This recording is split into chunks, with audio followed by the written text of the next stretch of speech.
Well, hello everybody. Welcome to the next day of my journey, another day of my journey. Um, it's morning time, and it's freaking in the 30s, low 30s in Ohio. And my dumb butt's getting ready to go out and get outside and walk. Because, like I said, I'm a fat mess, and it's time I got my act together. So got my shoes on, got my K-State hat on, and I'm going to head out and try to get some walking in. I've decided that the best way to continue to, I'm going to do some weightlifting, but the number one exercise, and I know this, to get your act back together is honestly, especially as you get older, just to go out and walk. Just go out and get some exercise and just walk, be outside in nature. Man, I know it's cold out, and I hate cold. Anybody that knows me knows I'm a beach person. I like the sun. I like to be outside.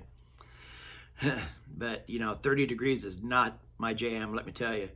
But, it's got to happen. I got to get out there. If I'm going to, talk the talk, I need to walk the walk, which means I need to get outside and do what I need to do. Oh, my camera is like messing up on me here.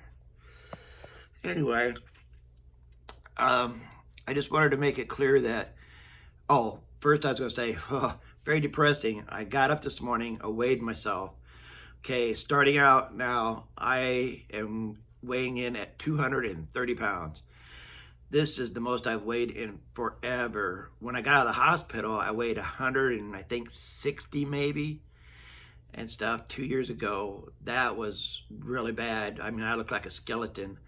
But of course, I wasn't walking. I was using a walker, and I wasn't getting no exercise. It was an exercise just to be able to sit up in my bed at times. So 160, it was horrible. But I would love to be at 165, 170 right now, and have my muscle back like I had before. When I was doing the bodybuilding contest, I was weighing in about 175, 180, and muscular. So that was a good weight, and so I'd like to get back. 175 would be great. That's a lot of weight to lose. But my number one goal, honestly, is I just want to get it back together. I just want to get it back together. I want to be healthy. I don't want to be sickly.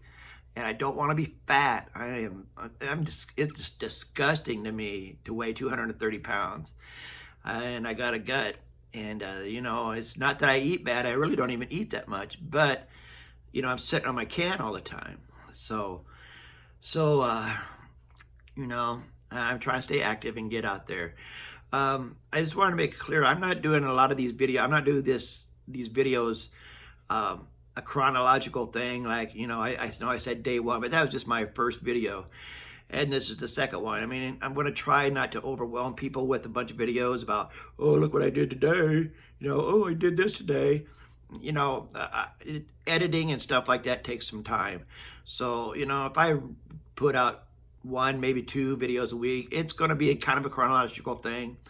But I also want to go back and talk about some of the things that happened to me while I was sick and after I got out of the hospital. And to this point, I want to make it clear that I almost died. I mean, I was right on the doorstep. I was circling the drain, and I was going under. The doctors had called, and I don't think people understand just how, they see the stuff from Facebook and you all see, different things, but I don't think you understand how close I was to dying. I mean, I was at death's doorstep.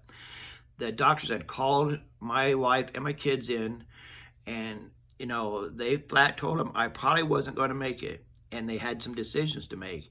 One of which was, do they want to sign a do not resuscitate?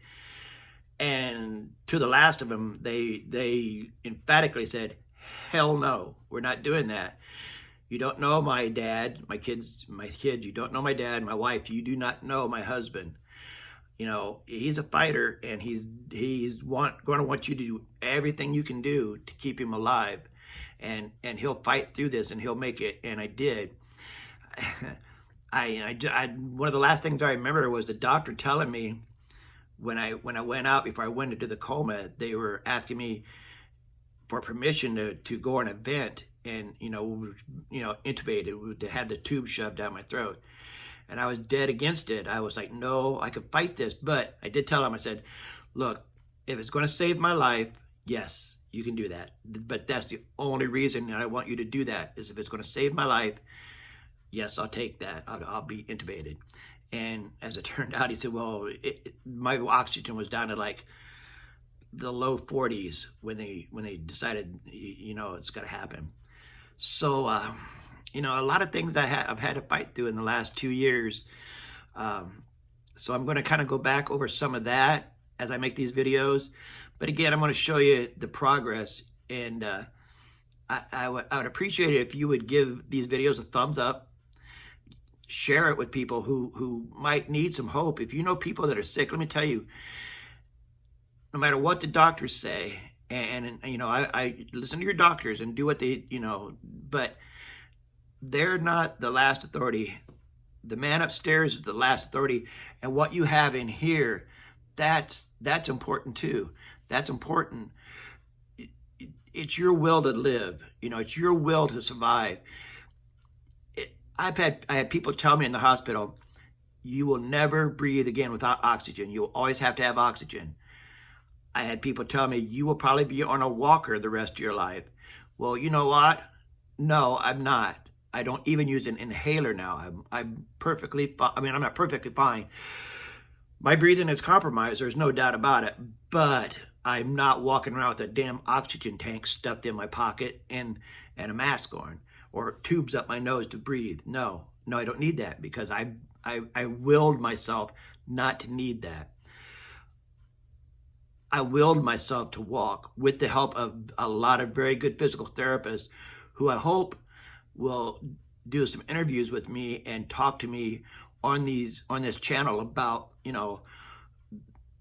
the desire and what they did to help me and fire me up. Because believe me, I wasn't always like, I was lazy a lot of times. When you feel that bad, when you hurt that bad, you don't want to get up and you don't want to do anything. You just want to lay there and you just want people to leave you the hell alone.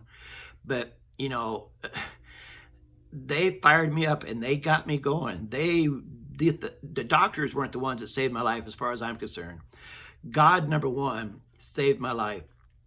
But these people, these therapists, the respiratory therapists and the physical therapists who helped me and fired me up, that's what saved my life. Those people gave me hope and they pushed me and stuff to get up and fight through the bad times, fight through the nausea, fight through the pain. And they're the real heroes in my story as far as I'm concerned. But anyway, I'm getting off on a tangent here. I'm getting ready to go out, take a walk. And, this is day 2, day 1, whatever you want to call it.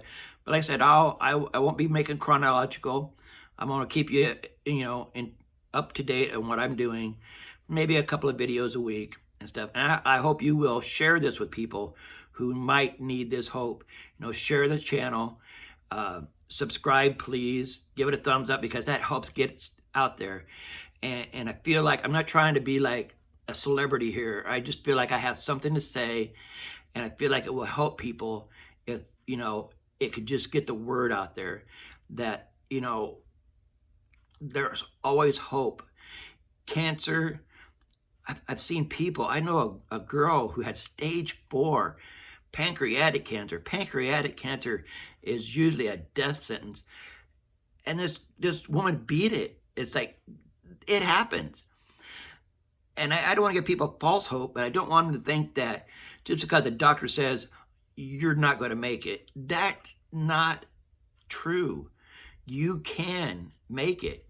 Maybe that's not God's plan, but maybe it is. You just got to fight for it. Depends on how bad you want it. All right, well, I'm going to quit yakking here. I'm going to put some more videos out. I'm going to go for my walk and, get things going, and I will get back and hopefully give you some more updates soon. So, hey, have a great day. Thank you for putting up with me.